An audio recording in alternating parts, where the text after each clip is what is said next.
super excited to be trying Dr. Dennis Gross Intense Wrinkle Cream with ferulic acid and retinol, and so here we go. I'm gonna go ahead and show you how beautiful this packaging is. Look how rich that cream is. It has bakuchiol, retinol, ferulic acid. Let's go ahead and try it on my skin. It's very rich cream. So I'm gonna show you. It immediately just melts into my skin. I did not expect it to feel this hydrating. And it's thick but very light at the same time. It feels so good. Look at how hydrating my skin is immediately. I think I could use this. I just cleansed my skin, put on my toner.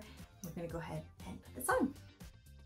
Look how glowy the skin looks. It doesn't cause any like irritation like most retinols where you can feel a sensation where it might feel uncomfortable.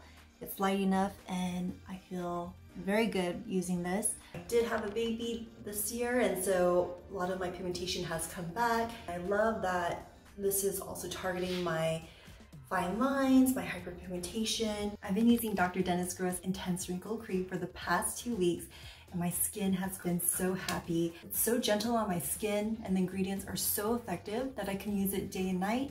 And I don't feel any sensitivity while using it. My skin feels so soft, it feels healthy, glowing, and hydrated.